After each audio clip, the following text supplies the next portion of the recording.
Kalenjin. So they had armed people, they had prepared for 7 years. Lakini walipotuona siku moja wakatoroka. Huyo sio sisi. That was not us. Hilo ni jambo si la kawaida. Kitu ambacho kuna nguvu fulani. Kuna nguvu fulani. Haya basi, mchungaji, tukirejea utakuwa unatueleza maisha yako ya wokovu. Ni kipi ambacho kilikupelekea kuamua kuokoka? Uliokoka, yani what happened? Ni kipi ambacho kiliendelea katika moyo wako? Kwa sababu najua kwamba kuna watu ambao wanasikiza sasa hivi na huyu mtu anasema yale mambo nimefanya hayawezi akasamehewa. Kwa sababu jameni, hili ni kundi ambalo lilikuwa laogopwa. Na ni kundi ambalo cha kushangaza ni kwamba liliweza kuenea kote kote nchini, hata sijui nitasema duniani. Na likaaminiwa, likakubalika na vijana wakafanya mambo mabaya, kwa sababu sitasema kwamba walikuwa wanafanya mambo mazuri. Najua kwamba waliweza kuleta madhara sana kwa watu wengi. Na bila shaka utakuwa unatueleza ni kipi ambacho kilifanya uamue kuokoka. Na kwa yule ambaye anakusikiza sasa hivi anasema kwamba mimi siwezi nikarudi, yani siwezi badilika, kwa sababu mambo ambayo nimefanya hayawezi akasamehewa naye Mwenyezi Mungu. Je, swali ni je, Mungu anaweza kusamehea mtu muovu? Sawa. Mungu anaweza akasamehea mtu ambaye ameleta madhara kwa jamii, mtu ambaye bila shaka anaogopwa kwa jamii. Okay, utakuwa unatueleza hayo na mengine mengi ndani ya Radio Milele, Home of African Needs. Pia utakuwa unatueleza una wafuasi wangapi pale kanisani, unahubiri nini, unamhubiri nani. Unajua tukisikia former kiongozi wa Mungiki. Okay. Pia wasikilizaji watakuwa na kuuliza maswali. Okay, msikilizaji, leo tuko na anaitwa Apostle Ndura wa Ruingi. Yes. Kwa hivyo kanisa lako liko wapi? Coffee Plaza. Inaitwa Synagogue. The Synagogue Church. Just karibu hapo na railway station. Opposite is a coach. Kuna nyumba kubwa inaitwa Coffee Plaza. Imeshikana na Kahawa House. Gorofa ya kwanza kabisa. Okay. Na mko na ibada hapo? Ibada saizi inaendelea. Wow. Tunapongea inaendelea na tuko live kwenye YouTube, Bethel Clouds TV. Bethel Clouds. Yeah, Bethel as B-E-T-H-E-R-L. Bethel Cloud. B-E-T-H-E-L. Yeah. Clouds TV. Yes. Okay, utakuwa unatueleza mengi jinsi ambavyo uliokoka, kwa sababu unajua kuna watu hapa wanasema mtu kama huyu anaweza kuokoka. Hata mimi wakati ambapo mchungaji tuliongea na wewe, wacha tu nikwambie ukweli, ameokoka kweli, ni mchungaji na kweli. Utakuwa unatuhubiria kidogo tusikie. Nilisikia ulitatizika kidogo. Nilitatizika, lakini hata hivyo mimi naamini kwamba hakuna dhambi ambayo Mungu hawezi akasamehea. Dakika 28 baada ya saa 3, mimi naitwa UDS Kigai katika Baraka za Milele. Usiwaache mbu awe tatizo kwako na jamii yako. Tumia Motindum kwa kunyunyiza mara kwa mara, hivyo kuwaangamiza mbu ambao huleta malaria. Zibua mitaro ili kuondoa maji yaliyo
nazidi kazana kwa imani na ngoja ipo.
pokea baraka zangu.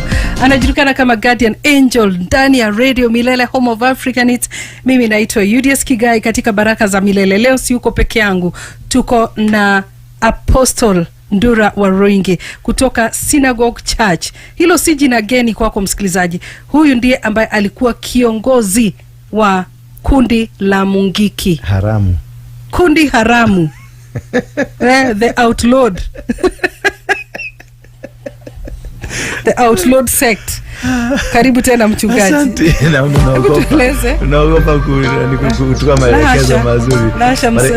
Kundi unajua Mungiki of course it's not a church group. Yeah, ni kanisa. Ni kundi lililoharamishwa. Kundi liliharamishwa, si haramu. Liliharamishwa. Hatukuwa haramu lakini tukaharamishwa. Baadaye mkaharamishwa na mkakuwa haramu. Yeah, tukaitwa sisi ni kundi haramu. Kwa sababu ya matendo yaliyotendeka. Mimi baadaye niliondoka. Uliondoka lini? Niliondoka kitu mwaka 2007 hapo. Ndio niliondoka. Nikamwacha Maina Jenga akaendelea. Mimi nikaokoka. Ukaokoka. Nilipookoka. Ni kipi ambacho hebu tuende pale kwa story ya kuokoka. Yeah, kuokoka nataka kujua mtu yote kumbe anaweza kuokoka. Kuokoka kwangu kulichangiwa sana baada mimi kufanya utafiti baadaye, kulichangiwa sana na waombezi. Maana kulikuwa na outcry. Kama vile unaona sasa kuna maji, kuna mvua, kuna nini, watu wanaomba. Sasa kulikuwa na outcry. Na najua mama mmoja ambaye alifanya maombi sana, anaitwa Wairimu Teresia Evangelist Wairimu. Alifanya, sasa walikuwa na maombi pale City Hall. Wakiomba na specifically walikuwa naomba Ndura. Ndura Waroingi. Yeah, okoke. Pia kuna wengine walikuwa naomba nife. Tunamuita, we call him to salvation. Yeah, by fire by force. Sasa kuna wale waliomba nife, kuna wale waliomba niokoke. Sasa waliomba niokoke walifaulu pakubwa. Maana usiku hiyo walikuwa kwenye City Hall na mimi nikaambiwa kuna wamama, kuna watu wanaomba kwa sababu yako, wanakutaja jina lako. How did you take it? I didn't take it good. Kwa hivyo tukapanga vijana tuende tukawashughulikie. Allah. Baada ya kutaja jina langu bila, kwa sababu jina langu halikutajwa bila, yani hungetaja jina langu ovyo. Ilikuwa ni hatia, treasonable, kutaja jina ya kiongozi, komanda. So tukapanga tuende tukawashambulie. Tulikuwa tunataka kwenda kuwashambulia, kuwazima, waache na hiyo tabia mbaya. Waache kukuombea. Waache tabia mbaya kunizungumzia. On the way nikiwa pale Insurance Plaza, ukivuka ndio tani ndio ingia na njia ya kuingia City Hall. Hapo ndio kulisimama mama mbele yangu. Alikuwa amevaa nguo nyeupe, kitambaa cheupe, nguo refu nyeupe, viatu vyeupe. Alikuwa amevaa gloves za white. Akaniita jina yangu. Nilikuwa natembea na bodyguard 12. Akaniita jina yangu, nikamwangalia, alafu nikaangalia mabodyguard kwa sababu haingekuwa rahisi upenye katikati yangu. Ingekuwa rahisi kabisa. So nikaangalia mama, kisha nikaangalia bodyguards wangu.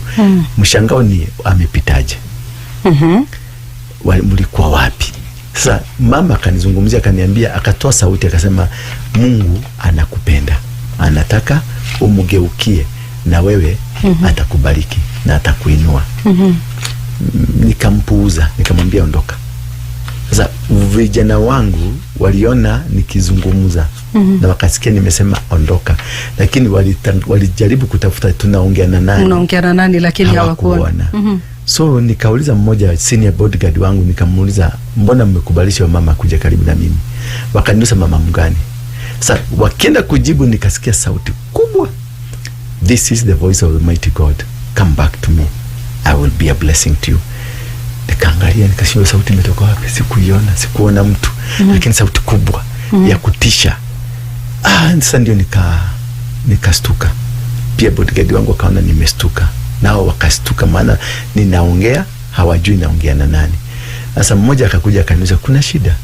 Alafu siku wakati kipindi tulikuwa na pressure. Christopher Mulongaro na wengine walikuwa serikalini, walikuwa shatoa security, polisi walikuwa shatoa 40 million over my head. So it was pressure after pressure. So wakafikiria kichwa changu kimeanza kuenda vibaya. Sasa upande wa kushoto kuna Michel Courts building. Hapo karibu na City Hall. Nikaona bishop mmoja anaitwa Bishop Medho. Nikamuita, maana Bishop Medho alikuwa rafiki yangu tukiwa Mungiki. Kuna mabishopu na mapasta wengi walikuwa Mungiki. Watu walikuwa kwa kundi members wa Mungiki ambao walikuja tu, tulisaidiana na wao. Si Mungiki tu unafikiria Tindura, unafikiria watu wengi kibao, watu wenye siasa, kwenye jamii, wafanyabiashara, Wakristo hao wengi walikuwa wafuasi yetu. But they hid, walikuwa wamejificha. So nikaona Midho pale, alikuwa apostle, nikamuita, nikamwambia nitafutie namba ya pasta ambayo unajua. Yani apostle. Lakini kwa sababu namjua ni wa kwetu, nikamwambia nitafutie namba yote ya pasta ambao namjua. Akaniuliza kwani kuna nini? Nikamwambia please. Sasa bodyguard wangu wakasikia language inayozungumza ni ya pasta. Sasa wakafikiria labda nataka kuongea na pasta aende azungumze na Wairimu. Sasa akaniambia kuna pasta mmoja hapa lakini ni wa vituko na sarakasi, anaitwa Ng'ang'a. Nikamwambia huyo wa vituko ndio nataka. Nikampigia, akanipatia namba yake, ilikuwa 0721 something inaisha na 43. Kitu kama 43 si 43 inaisha 28 ama something like that. Nikampigia, alikuwa Mombasa. Nikamwambia mimi naitwa Ndura Warwingi, kiongozi wa Mungiki. Alishtuka. Kwanza akashituka. Nani? Akashtuka. Nikamwambia mimi nataka kuokoka. Mabodyguard wangu akasikia anataka kuokoka. Kila mtu akashtuka. Akaniambia unataka kuokoka kwa nini? Nikamwambia nataka tu kuokoka. Wacha kuniza majiwazi ya ujinga. Nataka uniombee niokoke. Ng'ang'a. Alafu bahari alikuwa Mombasa, ni mahali wanafanyia lunch hours mchana nje. Walikuwa wanapeleka speakers pale. So kuangalia nyuma yake kulikuwa na vijana walikuwa nakula muguka na wengine walikuwa nashona viatu na wako na dreadlocks. Kuangalia nyuma yake akaona vijana hapa, akajua sasa maisha yangu imefika mwisho. Ng'ang'a ilibidi aniombe kwa sababu ya vile nimemwambia sitaki maswali ya ujinga, niombe. Akaniambia sema Bwana Yesu. Nikasema Bwana Yesu, nimeokoka. Nimetubu dhambi zangu. Sema amina. Nikasema amina. Basi umeokoka. Mimi kwangu nilisikia kitu kinguo kingine kilikuwa kwa mwili wangu kikubwa, kinyororo michuma ikaanguka. Nisikia kitu kimeanguka na nikasikia nimekuwa light, na nikaambia hawa vijana wangu twende Stanley Hotel. Tukaenda sana nikanunua lunch ni kubwa, alafu nikaambia kutoka leo maisha ya Mungiki nimeondoka, mimi nimeokoka. So Ng'ang'a baadaye akakaa, kumbe Ng'ang'a ameniombea na akatorokea polisi. Akaenda akaambia OCS maisha yake yako hatarini. Katika sasa alikuwa anatafuta ushawishi, naye polisi akamuuliza nani kupigia? Ni Ndura mwenyewe ndiye amenipigia. Akamwambia huyo mtu amekupigia kama amesema ameokoka. See, that is what you should be happy with. Huyo mtu ametusumbua sana. So hebu mpigie tena. Hapana, wewe mpigie na yako. Akamwambia piga na yako. Ng'ang'a tena akanipigia. Akaniuliza ulikuwa na shua, ulikuwa na ukweli, ulikuwa nataka kuokoka? Nikamwambia kwani sasa sijaokoka?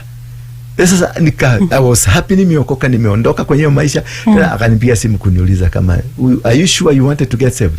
Nikamwambia I'm saved, not I'm sure, I am saved.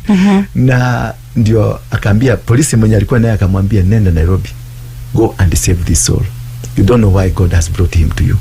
Ndio akanipigia simu tukakutana, akaniambia twende hapo Babeshi nilikuwa napajua, maana nilikuwa na rumu yangu hapo juu ya kujificha. Nikaenda hapo nikaomba, walikuwa na Wafula. Wakaniombea na Gitonga na Moiro. Bishop kadhari witaita watu kwa sababu hangetaka kubeba lawama akiwa peke yake. Sasa walibeba bishop kadhaa, kisha KTN, Nation, then KBC, CNN na BBC. Wote walikuja na ikachukuliwa live duniani kote. Kutoka hapo maisha yangu yakaanza ya wokovu ikaanza, ambayo ndio sasa ilikuwa na misukosuko mingi. Mungiki ndio hawa wakataka kuniua. Serikali ndio hiyo walianza kukutafuta tena. Maina akasema nimewasaliti. Wakaanza kunitafuta waniue. Serikali ndio hiyo haikupendezwa na mimi, hawakuamini. Bado Ng'ang'a akapigwa simu na marafiki akaambia are you sure? Sasa ikakuwa kila mahali Ng'ang'a ananiangalia kwa jicho lingine, serikali inaniangalia kwa jicho lingine, Mungiki wanataka kuniua. Sasa ilikuwa maisha ya kujificha. Mungiki wakachoma nyumba zangu zote, magari yangu yote ikateketezwa, nikawachwa bila. Kumbuka wakati huo Mungiki ndio alikuwa na control matatu. Kwa hivyo singeingia kwa matatu. Singeingia kwa sababu it was my life was shattered, ikafungwa kabisa, and I never again. Okay. Yeah. Msikilizaji ndani ya Radio Milele Home of Africa Net, nitakuwa na kupatia nafasi kuuliza swali lako kwa Apostle Ndura Waringi katika 0700936000 na 0733936000. Radio Milele, mziki moto moto. Radio Milele. Baraka za Milele na Julius Kigai ndani ya Radio Milele. Kilimo hai ni mojawapo ya masuala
Mungu mkubwa.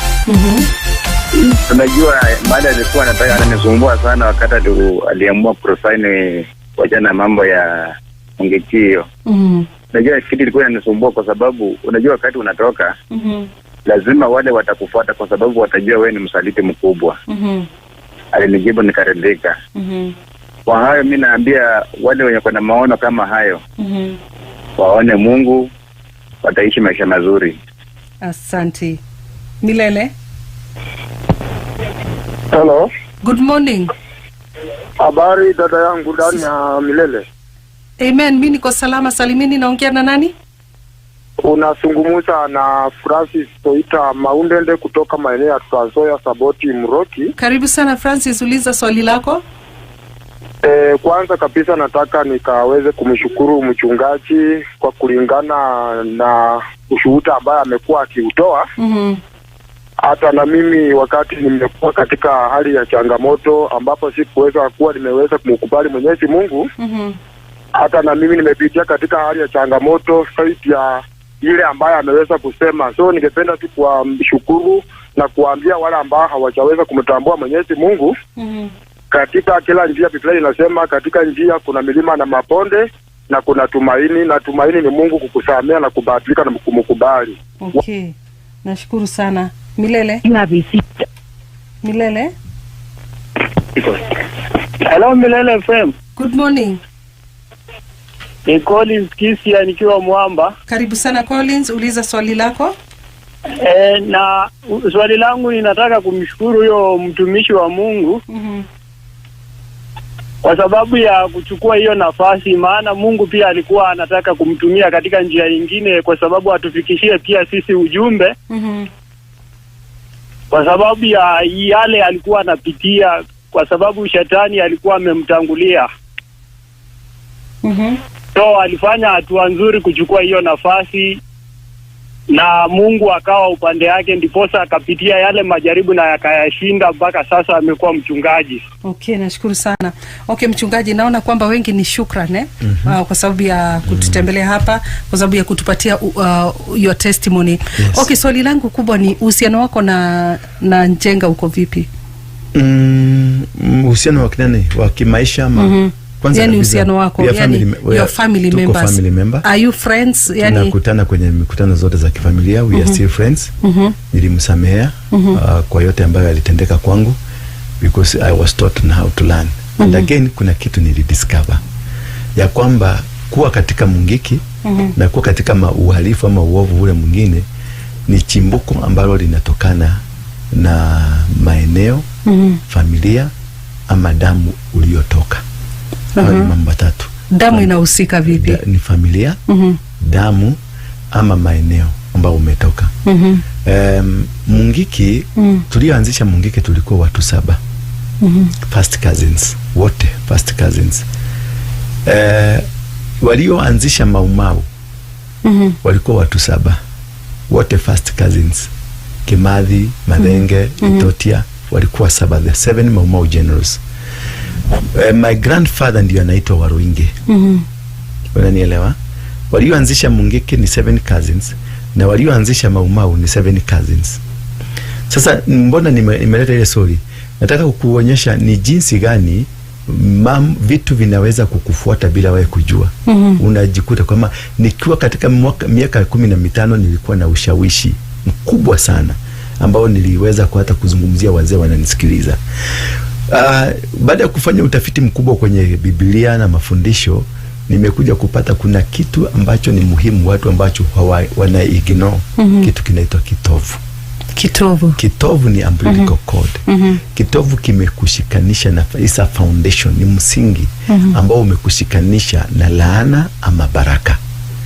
Kizazi chako kile kimetoka wapi? Msingi wangu wa my grandfather anaitwa General Waruinge. Ukienda street ambazo hii street moja ka Isili inaitwa General Waruinge street. Huyo ndio grandfather. Your grandfather. Tabia na mienendo yangu yote iliambatanishwa na grandfather. Chochote nilifanya kwenye Mungiki, yeye grandfather ndiye alianzisha Mungiki, Maumau wakiwa na Kimathi. Alianzisha ni my grandfather Waruinge. Sasa na mimi ndio nimeanzisha Mungiki. Umeona?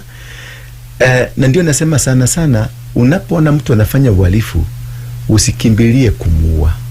Fuatilia historia yake, labda kuna kitu kimemfuata. Unakuta mtu nimeenda kamiti mara karibu 20. Kutakuta watu wanasema mimi niliua, lakini siwezi kukuelezea sababu ya kuua.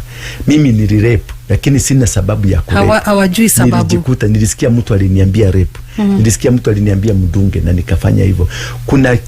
Kuna vitu ambavyo spiritual being ambavyo hutufuata, na ikikufuata inakuelekeza katika maelekezi fulani ambayo hauwezi kujinasua until upatane na mtu ambaye anaweza kukukomboa kwenye minyororo hiyo.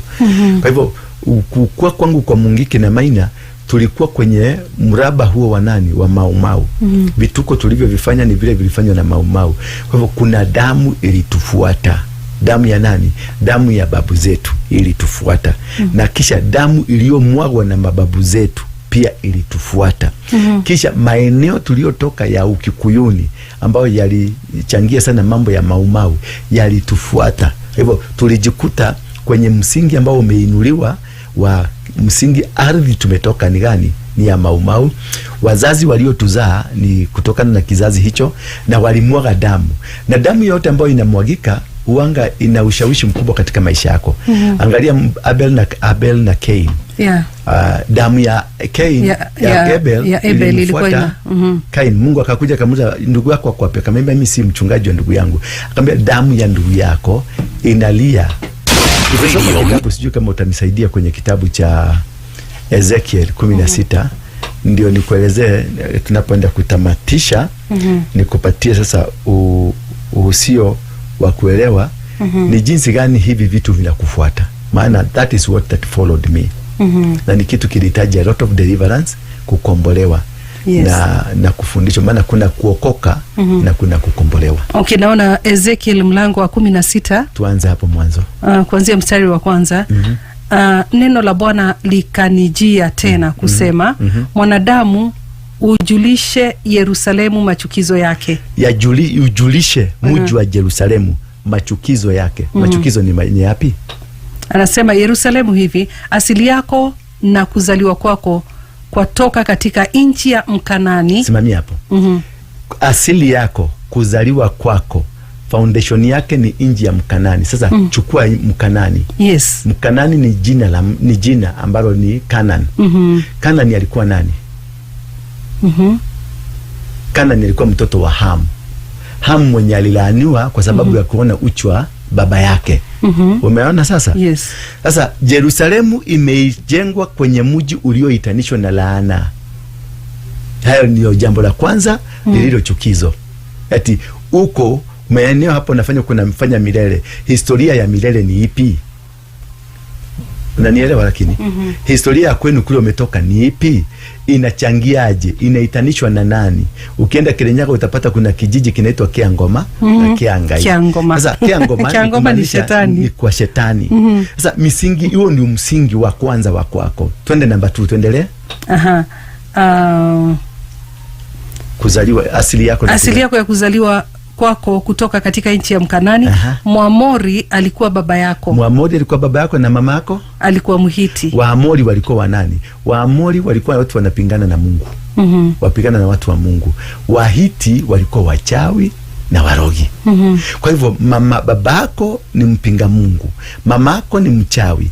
Ardhi uliozaliwa inaitanishwa na laana. Tuendelea kidogo.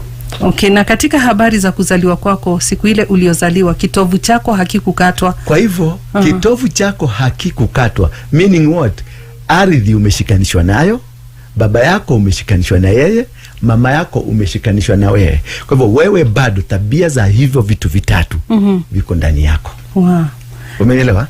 Tuendelee. Wala hukuoshwa kwa maji usafishwe, hukutiwa chumvi hata kidogo. Haujatenganishwa na historia ya kwenu. Haujaoshwa. Kuoshwa ni kuondolewa ile damu ya mtoka kwa tumbo ya mama. Haujatenganishwa, kumaanisha hata ukaishi katika dunia hii ukakosa kuidentify shida ya ardhi ambao umetoka, maeneo ambao umetoka, wewe ni Mkikuyu, wewe ni Muembu, wewe ni Mturukana, wewe ni Mkisii, umejenga kwenye ardhi gani? Hiyo shamba baba yako aliipataje? Ilipatikana kwa damu ama ilipatikana kwa maovu ya aina gani? Kisha hiyo shamba inaitwa jina gani? Kwenu kule kijijini, ile shamba mnaishi kule, mnatoka kule home, inaitwa nani? Iliitwa hilo jina kwa nini? Kisha mama yako kwenda kwa historia, wakati ule wa zamani, mama zetu ni wakongwe, ni wa miaka 80, hawakumjua Kristo, walienda kwa waganga, walienda kwa wachawi, walitafuta, walikimbilia wale watu, hawakukimbilia Yesu Kristo, maana hawakuwa na jambo lingine la kukimbilia. Kwa hivyo walienda wakachukua hilisi, wakachukua vivito, wamepanda kwenye shamba lenu mpaka sasa. Those are altars. Hayo ndio madhabahu, bado yapo, hayajafa. Angalia shamba lilikujaje mikononi menu, tulipigana, wazungu tukawaua, kisha tukapatiwa lile shamba. Kwa hivyo shamba ambalo tumelikalia liko kwenye mikono ya damu ya ile wazungu ama wa Afrika. Kumaanisha wewe ambao ni mzaliwa wa ile familia uko kwenye msingi uliomwagiwa damu, shamba iliyomwagiwa damu. Kisha mama yako aliendelea, alitembelea wachawi. Baba yako alikuwa namna ile, alikuwa mlevi. Sasa hao jiulize, misingi hiyo umekatwa kutoka kwayo. Nasikia kuna mambo mengi sana mchungaji. Yes. Japo muda wetu hapa unazidi kutupatia kisogo. Naona kwamba lazima tupate wakati mwingine wa kuendelea na hili somo. Naona kwamba hatujakamilisha. Lakini swali ni je, kama mtu ako katika ile laana ya kifamilia, anapaswa kufanya nini? Kuchukua hatua gani? Laana yoyote ni madhabahu. Family, kuna family tree, kuna family curses na family blessings. Ukiangalia Yakobo alilaani watoto wake na wengine akawabariki, na wenye alisema ndivyo kuliendelea. Kwa hivyo kuna laana zinaitanishwa na boma, familia, na hizo laana lazima utafute kuhani. Ukisoma kitabu cha Wahibrania 5, kuhani mkuu ni nani? Kuhani mkuu ni yule aliyeteuliwa na Mungu kutoka kwa watu ndio afanye kusudi za Mungu kwa watu. Kwa hivyo lazima upatane na kuhani atakaye kusaidia kuvunja madhabahu. Na mtu akijiombea hawezi, huwezi kujivunjia madhabahu. Lazima madhabahu yavunjwe na kuhani. Kwa sababu you need a higher authority to help you out of the problem you are in.